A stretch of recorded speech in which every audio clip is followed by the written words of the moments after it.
Hello दोस्तों, कैसे हैं आप सब। आप सबका आपके अपने YouTube channel next start study में बहुत बहुत स्वागत है। मैं शुभम मौर्य हाजिर हूँ आपके साथ एक नई वीडियो में।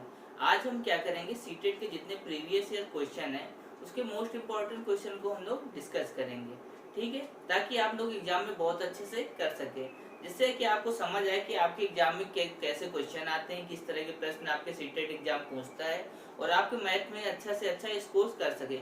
क्योंकि बहुत सारे बच्चों को क्या होता है कि सभी विषय में तो अच्छा स्कोर कर लेते हैं, लेकिन मैथ के क्वेश्चन सॉल्व करने में उनको थोड़ी सी समस्या होती है। तो इसी समस्या का समाधान करने के लिए मैं लाया हूँ आपके साथ सीटेट मैथ के previous year question.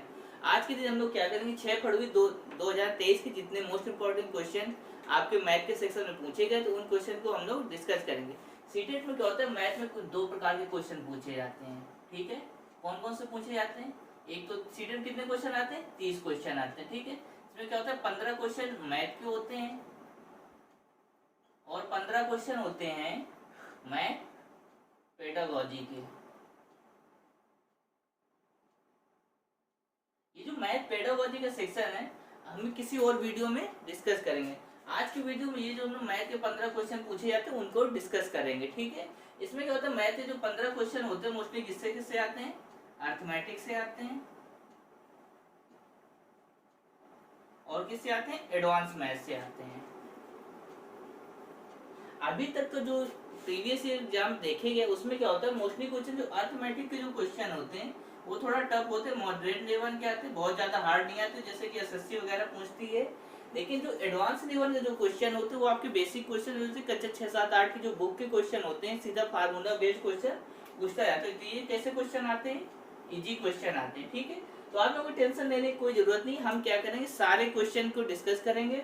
Real question जब लगाएंगे आप लोग तो आपको समझ आ जाएगा किस तरह के एग्जाम हम लोगों से क्वेश्चन पूछता है। तो हम लोग डेली प्रैक्टिस करते रहेंगे जिससे आपकी एग्जाम तक बहुत अच्छी तैयारी हो जाएगी और सारे जितने अभी तक प्रीवियस ईयर क्वेश्चन आ चुके हैं जो पेपर में पूछे जा चुके हैं उस क्वेश्चन का भी हम लोग डिस्कस करेंगे। साथ में चैप्टर वाइज भी हम लोग क्या करेंगे, क्वेश्चन का डिस्कस करते रहेंगे, ठीक है दोस्तों। तो आप सब लोग हमसे भरोसा बनाए रखिएगा और हम लोगों के साथ बिल्कुल शुरू से अंत तक जुड़े रहिएगा। इससे क्या होगी, आपकी तैयारी बहुत ही अच्छी हो जाएगी, तो आपको एग्जाम में बिल्कुल भी टेंशन लेने की जरूरत नहीं रहेगी, ठीक है। तो चलिए हम लोग अपना पहला क्वेश्चन देखते हैं। तो अपना पहला क्वेश्चन किसका है, भिन्न का है, 2/7 7/2। इस तरह के जो क्वेश्चन होते हैं जिसमें हम लोग को पता होगा 7 कैसी संख्या है और 2 कैसी संख्या है, ये दोनों कैसी संख्याएं हैं, अभाज्य संख्याएं हैं, ठीक है। और अभाज्य संख्याओं का एचसीएफ कितना होता है ये आप लोग कमेंट सेक्शन में हमें जरूर बताइएगा, ठीक है। तो ये 2 7 अभाज्य संख्या, तो जब क्या होता है कि हर में अभाज्य संख्याएं दी हुई हो तो हम लोग क्या करते हैं, इनका सीधा आपस में इधर गुणा करा देते हैं, इनका इधर गुणा करा देते हैं, ठीक है। तो 2 दूनी 4 और 7 सत्ते 49, ठीक है। और इनको क्या करते हैं, हर में आपस का गुणा करते हैं, 2 सत्ते 14। तो हम 4 और 4 को जब जोड़ेंगे तो कितना आएगा, 53/14। और हम लोग अपने ऑप्शंस को देखते हैं, इसमें ऑप्शन में क्या है, जो ऑप्शन हम लोग के दिए गए हैं उसमें क्या है कि पहला ऑप्शन है 1, दूसरा है 51/14 जो कि नहीं है, तीसरा है 3 होल 11/14 ये भी ऑप्शन है, चौथा है 55/14। तो क्या ना इसमें सारे ऑप्शन नहीं दिए, लेकिन एक क्या ना जो थर्ड ऑप्शन दिया वो अपने किसमें दिया है, मिक्स फ्रैक्शन में दिया है। तो हम इसको क्या करेंगे, मिक्स फ्रैक्शन में कन्वर्ट करके देखेंगे। 14 3 जा 42, इसको क्या करेंगे, फिर इसमें माइनस करें तो कितना है 11/14। ये कौन सा ऑप्शन सही है, ऑप्शन जो सी नंबर है बिल्कुल करेक्ट ऑप्शन है, ठीक है। तो चलिए हम लोग अपना नेक्स्ट क्वेश्चन देखते हैं। इसमें पूछ रहा है नेक्स्ट क्वेश्चन में, नेक्स्ट क्वेश्चन कह रहा है कि ये संख्याएं दी हैं इन्हें अवरोही क्रम में सेट करना है। तो हम लोग ऑप्शन को देखेंगे, उसके साथ हम लोग क्या है देखते जाते हैं अवरोही क्रम क्या होता है। अवरोही क्रम वह होता है जिसमें क्या होता है, पहले सबसे बड़ी संख्या, फिर उससे छोटी संख्या, फिर उससे छोटी संख्या, फिर उससे छोटी संख्या। तो ऐसे क्रम को क्या कहते हैं, अवरोही क्रम करते हैं। तो इसमें क्या है, ऑप्शन आप देखेंगे तो सबसे बड़ी संख्या कौन सी दिख रही है, तो इसमें सबसे बड़ी संख्या 20.2 और उसके बाद कौन सी संख्या उससे छोटी 2.20, फिर उसके बाद उससे छोटी संख्या कौन दिख रही है 2.022, ठीक है। इसी तरह नेक्स्ट संख्या देख लो आप कौन सी है इससे ज्यादा छोटी 2.002। इस तरह आप देखेंगे तो ऑप्शन कौन सा आपका ऑप्शन मिल रहा है, तो ऑप्शन ए आपको कौन सा ऑप्शन मिल रहा है, ए नंबर। तो था ऑप्शन ए नंबर आपका बिल्कुल सही है। ठीक है दोस्तों, चलिए हम लोग नेक्स्ट क्वेश्चन को देखते हैं। नेक्स्ट क्वेश्चन कह रहा है 4, 5, 6 के सबसे छोटे सर्वगुणज और 5, 6 एंड 10 के सबसे छोटे सर्वगुणज में अंतर ज्ञात करना। आप लोग सर्वगुणज का मतलब समझते हैं? अगर इसको आप लोग इंग्लिश में क्वेश्चन पढ़ेंगे, difference between the least common multiple and of 5, 4, 6 and the नीड्स कॉमन मल्टीपल ऑफ 5, 6 एंड 10। इसमें आपको क्या ज्ञात करना है? एलसीएम ज्ञात करना है। किसका किसका एलसीएम ज्ञात करना है? 4, 5, 6। ठीक है, और नेक्स्ट किसका कह रहा है? 5, 6, 10। इनका जो एलसीएम आएगा उसमें क्या करना है? उनका अंतर ज्ञात करना है। ठीक है, तो आप लोगों को पता है एलसीएम कैसे ज्ञात करते हैं? ठीक, इतना तो आपको आता ही होगा। तो 4 और 5 और 6 का एलसीएम कितना होगा? इसका एलसीएम होगा 30, और इसका 5, 6 और 10 का एलसीएम कितना होगा? इसका एलसीएम हो जाएगा 60। ठीक है, इसमें क्या करेंगे हम लोग? अंतर ज्ञात कर लेंगे। ठीक, तो इनका अंतर कितना होगा? 30 में अगर 60 घटाएंगे कितना आएगा? 30 आंसर आ जाएगा। इसका ऑप्शन कौन सा सही होगा? तो ऑप्शन में अगर देखते हो तो ए नंबर ऑप्शन आपका बिल्कुल सही होगा। ठीक है, तो चलिए हम लोग नेक्स्ट क्वेश्चन देखते हैं। नेक्स्ट क्वेश्चन कह रहा है कि 5 अंकों की सबसे छोटी संख्या और 3 अंकों की सबसे बड़ी संख्या के अंतर क्या होगा? तो आप लोगों को 5 अंकों की क्या निकालना है? 5 अंकों की सबसे छोटी संख्या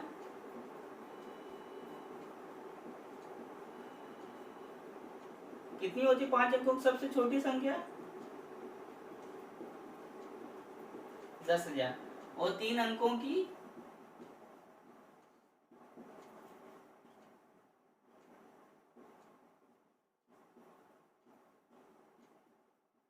बड़ी संख्या, ये कितनी हो जाएगी?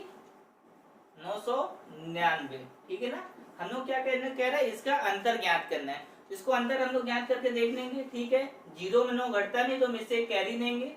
इससे जब एक कैरी लेंगे तो कितना हो जाएगा? यहाँ पे हो जाएगा 10। 10 में 9 गया 1। जब यहाँ से एक कैरी हम लोग ले चुके तो यहाँ पे कितना बचेगा? 9। 9 में 9 गया 0। यहाँ पे 9 में 9 गया 0। यहाँ कितना बचा था? 9। 9 में यहाँ पे कुछ नहीं तो कितना आएगा? 9। इसका आंसर कितना आएगा? ठीक है, 9001। तो कौन सा ऑप्शन है? C number. अतः सी ऑप्शन बिल्कुल सही है। ठीक है, हम लोग नेक्स्ट क्वेश्चन देखते हैं अपना 5 नंबर। ये कौन सा क्वेश्चन था?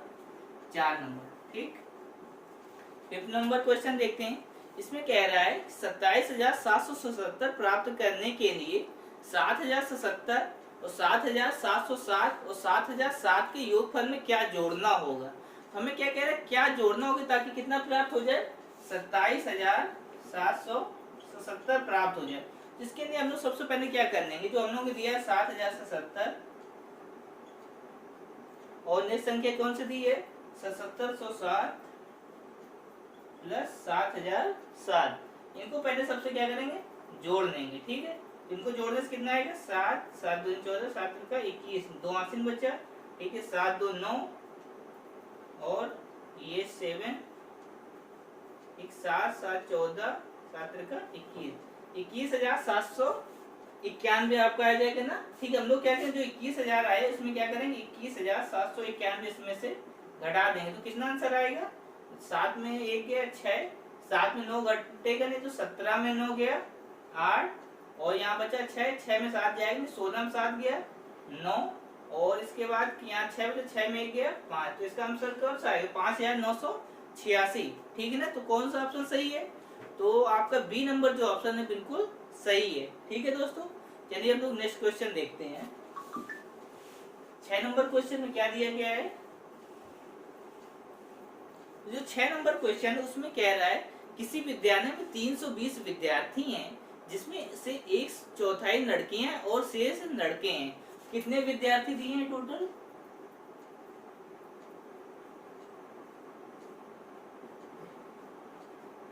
ठीक है ना, कितने विद्यार्थी दिए हैं? 320 विद्यार्थी दिए हैं, और लड़कियां कितनी हैं?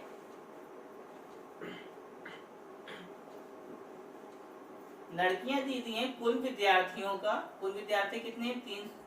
320 है यहाँ पे। तो आपके कुल विद्यार्थी कितने हैं? 320 का कितना दिया? 1/4 लड़कियां हैं, तो इसका 1/4 कर दें तो कितना आ जाएगा आपका? 4 32। ठीक है ना, तो आंसर कितना आ जाएगा? 80। तो विद्यालय में कितनी लड़कियां हैं? 80 लड़कियां हैं। तो आप लोग लड़के कितने दिए आ जाएंगे फिर?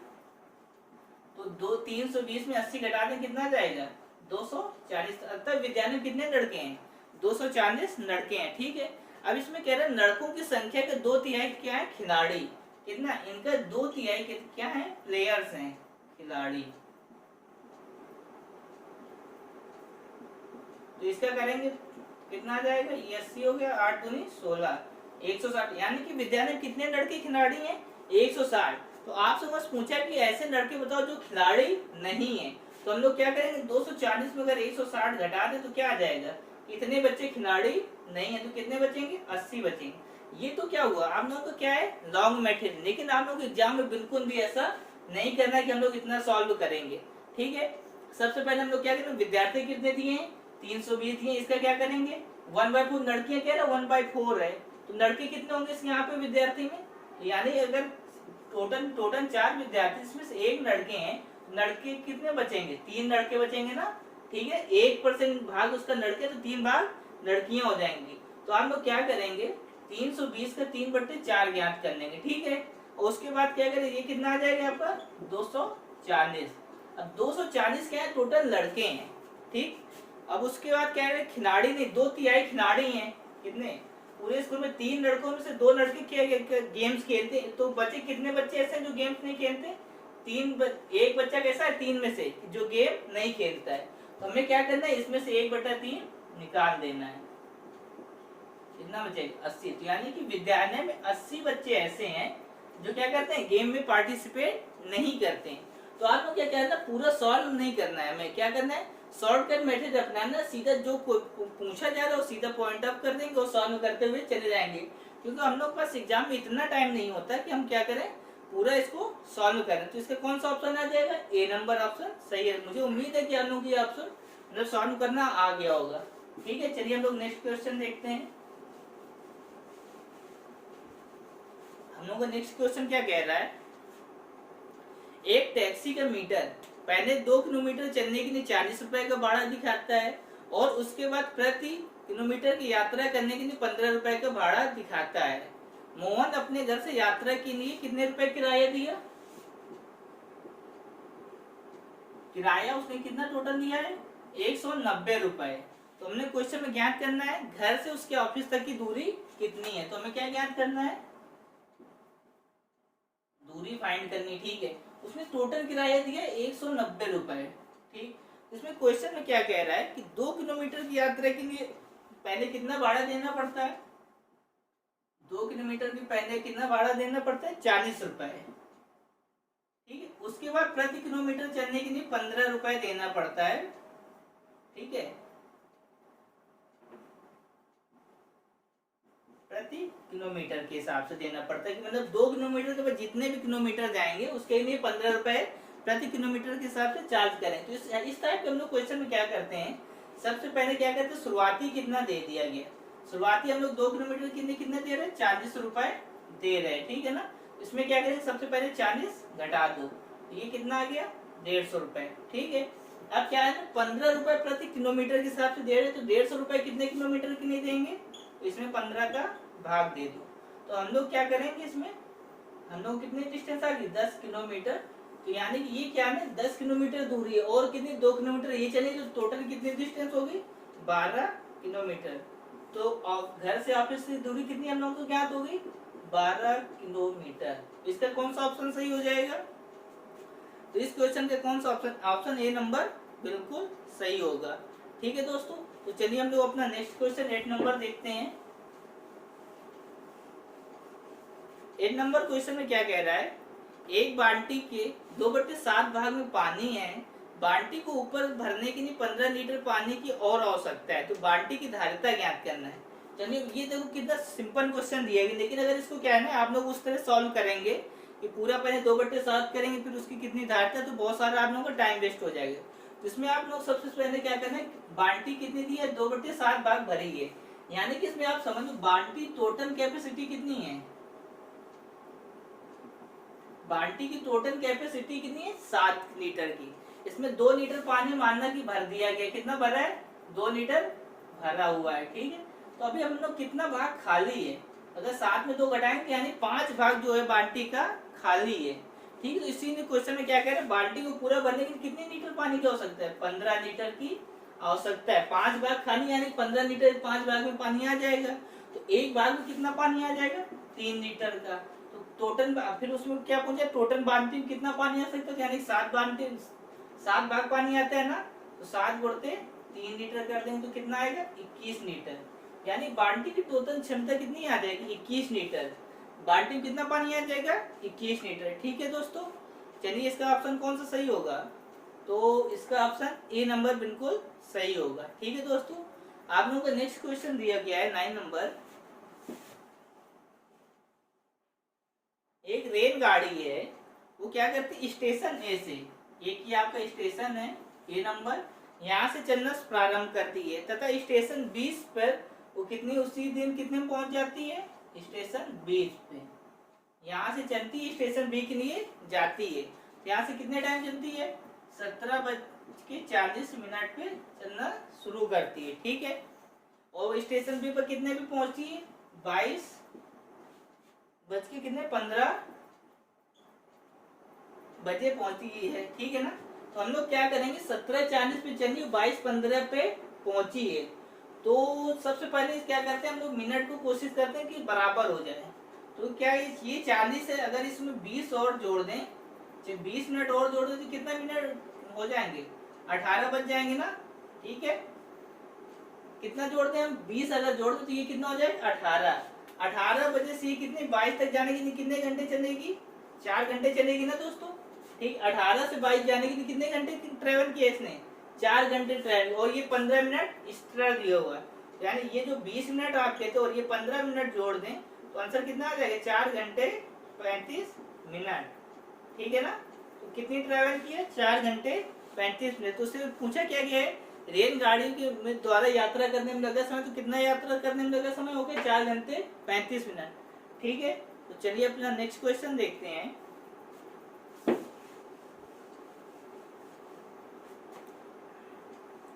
एक 90 सेंटीमीटर लंबे तार को मोड़कर एक आयत का रूप दिया गया है। यदि आयत की चौड़ाई 15 सेंटीमीटर है तो इसका क्षेत्रफल क्या होगा। इसमें क्या है, एक लंबा तार था, ठीक है, इसकी लंबाई कितनी थी, 90 सेंटीमीटर। ओके, अब हम लोगों ने क्या किया है, इस आयत को फोल्ड किया है और इससे क्या बना दिया है, इस तार को फोल्ड करके एक 90 सेंटीमीटर का, मतलब हम लोग क्या कि जितनी लंबाई थी इसको हम फोल्ड करें तो क्या इससे हो जाएगी, आयत की परिधि हो जाएगी। ठीक है, जिसको क्या बोलते हैं, परिमाप। तो आयत का परिमाप कितने सेंटीमीटर हो जाएगा, 90 सेंटीमीटर। हम लोग देखो क्या होता है, 90 सेंटीमीटर लंबा एक तार था, उसको क्या किया, मोड़ा गया है। तो मोड़ की ये जो हम लोग की लंबाई है ना, तो पूरी मोड़ की तो बनाएगी, तो यानी इसकी लंबाई जो चारों भुजाओं की लंबाई होगी सेम होगी। इससे क्या कहते हैं, कुल परिमाप कहते हैं ना। तो आयत का परिमाप कितना हो जाएगा, कितना होता है, 2 लंबाई प्लस चौड़ाई। ठीक है, और नेक्स्ट आगे क्वेश्चन में क्या दिया है, आयत की चौड़ाई कितनी है, 15 सेंटीमीटर है। ठीक है, और हमें क्या है, लंबाई ज्ञात करनी है। तो 2 cos में L प्लस 15 इक्वल टू 90, ये 2 से इसको काट सकते हैं ना हम लोग। ठीक है, हाँ, तो फिर L बराबर कितना आ जाएगा, 45 माइनस ये जो प्लस इधर जाएगा तो किसमें हो जाएगा, माइनस में। इसकी लेंथ कितनी आ जाएगी, 30 सेंटीमीटर। ठीक है, आगे हम लोग का आंसर, जो कितना सिंपल क्वेश्चन फार्मूला पुटअप किया वो आंसर आ गया। इसमें मैंने आप लोग पहले ही बताया था, जितने भी क्या होते हैं एडवांस मैथ के क्वेश्चन होते हैं, इसमें सिर्फ मोस्टली क्या होता है, फार्मूला पुटअप करना होता है और कोई दिक्कत नहीं होती। इनको आपको करने में बहुत आसानी होगी, बस आप लोग क्या है, फार्मूले याद होने चाहिए। ठीक है, चलिए हम लोग नेक्स्ट क्वेश्चन देखते हैं।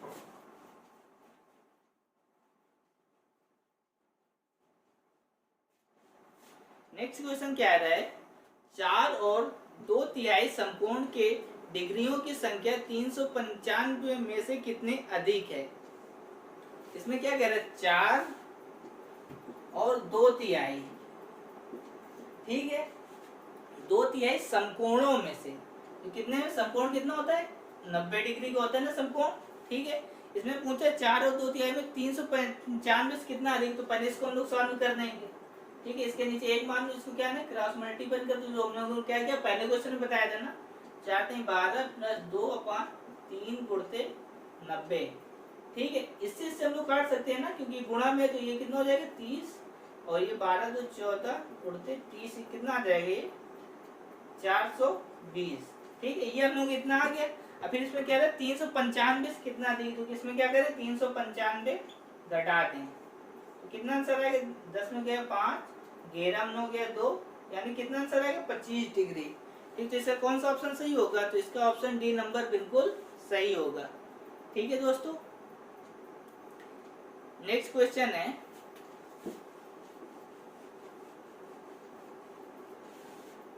निम्न गुणों वाली आकृति की पहचान कीजिए। इसमें क्या है थ्योरेटिकल क्वेश्चन, अगर आपको ये जो मेंसुरेशन के 2D चैप्टर है उसके अगर सभी बुझाएं मतलब वो याद होगा तो आप लोग बिल्कुल अच्छे से कर सकते हैं। चलिए मैं आप लोगों की इसीलिए हूँ ताकि आपको सब बता सकूं। इसमें पूछे इसमें क्या है ना, इसकी 4 भुजाएं हैं, तो जिसकी 4 भुजाएं होती है उसे क्या कहते हैं, चतुर्भुज कहते हैं ना। ठीक है, और इसमें कह रहा है ये एक बंद आकृति, तो बिल्कुल ठीक है, ये एक बंद आकृति है और इसकी समूह भुजाएं बराबर और समांतर होती हैं, यानी ये जो आमने सामने भुजाएं बराबर में और समांतर होती है। अच्छा आप लोग समांतर भुजाएं पता है, तो समांतर भुजाएं ऐसी दो भुजाएं होती हैं जिनकी बीच की दूरी हमेशा समान होती है।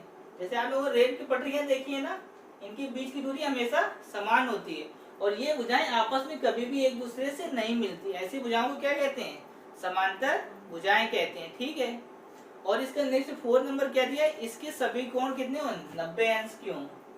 ठीक है, ये चलो हमने 90 अंश के कोण बना लिए, ये भी 90 अंश।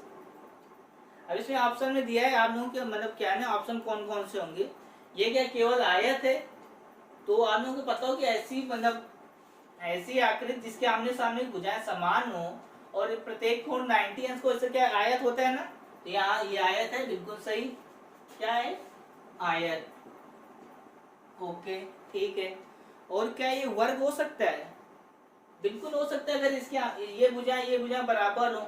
और आपने क्वेश्चन तो ये दिया नहीं गया है कि मतलब बराबर है कि नहीं, बंद आकृति 4 भुजाएं और क्या सम्मुख भुजाएं बराबर हैं, इसमें भी क्या है ये भी भुजा बराबर होगी, ये भी भुजा बराबर मान लीजिए। अब वर्ग का क्या होता है, चारों भुजाएं बराबर होती हैं और प्रत्येक कोण कैसा होता है, समकोण होता है, ये क्या वर्ग हो सकता है, जी हाँ बिल्कुल, ये एक वर्ग की आकृति हो सकती है। ठीक है, इसका ऑप्शन कौन सा सही हो जाएगा, तो इसका ऑप्शन सी नंबर सही होगा। ये क्या है आयत और वर्ग दोनों हो सकता है, ऐसा चतुर्भुज जिसकी सम्मुख भुजाएं क्या हो समान हो और प्रत्येक कोण समकोण, तो ऐसा चतुर्भुज वर्ग भी हो सकता है और आयत भी हो सकता है। ठीक है, तो चलिए हम लोग इसे आप लोग समझ आ गया ना ये क्या क्वेश्चन। चलिए नेक्स्ट क्वेश्चन देखते हैं। 13 नंबर क्वेश्चन कह रहा है 25 विद्यार्थियों द्वारा गणित में प्राप्त किए गए हैं। ठीक है, प्राप्तांक नंबर बताए गए गणित में किसके कितने नंबर हैं। ठीक है, इसमें दिया है, तो इसमें 32 और 42 के बीच में अंक प्राप्त करने वाले विद्यार्थियों की संख्या कितनी है। अब ये क्वेश्चन क्या करना होगा, आप लोगों को सॉल्व करना पड़ेगा। इसमें सबसे पहले हमने क्या है, एक किसी क्रम में कर सकते हैं, या तो अवरोही क्रम में करना या तो आरोही क्रम में लिखने। ठीक है, तो हम लोग क्या करें, चलो अवरोही क्रम में लिख के देख लेते। तो इसमें सबसे बड़ी संख्या अवरोही क्रम हमने क्या बताया था आप लोगों को, सबसे बड़ी संख्या उसके बाद छोटी संख्या, और आरोही क्रम क्या होता है, सबसे छोटी संख्या फिर बड़ी संख्या। आप चाहे किसी भी क्रम में लिख लीजिए। ठीक है, तो हम लोग क्या करते हैं अवरोही क्रम में लिख देते हैं, क्योंकि हम लोग क्या ज्ञात करना है, हम लोग ज्ञात करना है 32 और 42 के बीच की संख्या। ठीक है, तो हम लोग सबसे इसमें बड़ी संख्या कौन सी है, 49 है, फिर क्या है 47 है, और उसके बाद फिर एक और 47 दिया हुआ है, और क्या दिया है 47 के बाद 45, 44 और 43, फिर क्या दिया हुआ है 43 के बाद 42। हम लोग क्या 42 और किसके बीच की ज्ञात करनी, 42 और 32, तो 42 तो नहीं, क्योंकि हमने क्या उसके बीच की ज्ञात करनी। तो उसके बाद क्या है, इनको तो हमें काउंट करने की कोई जरूरत है कि नहीं है, बिल्कुल इनकी काउंट करने की हम लोगों को जरूरत नहीं है, क्योंकि ये क्या है ना, हमें ज्ञात करना है 32 से 42 के बीच में। तो हम 42 तो लेंगे, इससे छोटी देखते हैं कौन सी है, 40 है, और कौन सी है 40 के बाद एक बार और 40 दिया हुआ है, फिर 39 है, फिर संख्या है 39 एक बार और, फिर 38, फिर 37, 36, 35, 35 दो बार दिया है ना, फिर 35, फिर 34, और 34 के बाद कौन सी है 33 दो बार है, इसके बाद 33 के बाद 31 है। तो क्या हम लोग 31 काउंट करने की जरूरत है? नहीं है, बिल्कुल नहीं, क्योंकि क्या है ना 32 तक ही हमें काउंट करने, 32 से ऊपर की। ये संख्याएं कितनी हो जाएंगी 1 2 3 4 5 6 7 8 9 10 11 12, ऐसी कितनी संख्या है 12 संख्या, जो क्या है 32 से 42 के बीच में है। ऐसी कितनी संख्या है 12 संख्या। तो इसका कौन सा ऑप्शन सही होगा? बी नंबर ऑप्शन इसका बिल्कुल सही होगा। ठीक है, आनु का नेक्स्ट क्वेश्चन क्या है, एक तालिका दी है इसमें विक्रेता द्वारा 6 दिनों में बेचे गए कंप्यूटरों की संख्या को दिखाया। क्या दिखाया गया? एक विक्रेता उसने 6 दिनों में कितने कंप्यूटर बेचे हैं। ठीक है, इसमें पूछ क्या रहा है, सोमवार बुधवार और शनिवार को विक्रेता द्वारा बेचे गए कंप्यूटरों की कुल संख्या तथा मंगलवार बृहस्पतिवार शुक्रवार को बेचे गए कंप्यूटरों की संख्या में अंतर ज्ञात करना है। अच्छा, तो हम लोग पहले क्या कर देंगे, इसको इरेज कर देते हैं।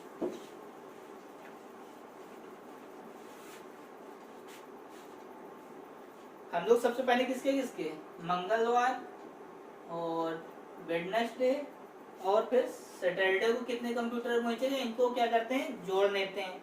और क्या करना है ट्यूसडे को और थर्सडे को और कौन सा फ्राइडे को, ये जो कंप्यूटर बेचेंगे इनकी संख्याओं को जोड़ने और जो आएगा अंतर उसको घटाने। तो हम लोग क्या आंसर आ जाएगा ना। तो हम लोग सोमवार कितने कंप्यूटर बेचे थे 28 कंप्यूटर बेचे थे, फिर बुधवार को 37 और शनिवार को 25 कंप्यूटर बेचे। इनको हम लोग क्या करें ऐड करने। ठीक है, फिर क्या है मंगलवार को कितने कंप्यूटर बेचे हैं 25 कंप्यूटर बेचे हैं, और थर्सडे कितने बेचे हैं 23 बेचे हैं, और फिर फ्राइडे को 28। इसमें से कुछ कटेगा, हम लोग 25 से 25 काट सकते हैं, 28 से 28 काट सकते हैं, क्योंकि अंतर ज्ञात करना है। 37 में 23 घटा दो कितना आएगा 4, और 3 में 2 गया 1। देखो हम लोग कितनी आसानी से ज्ञात कर लिया इसका आंसर। ठीक है कि नहीं है? कुछ गड़बड़ हुआ है दोस्तों क्या?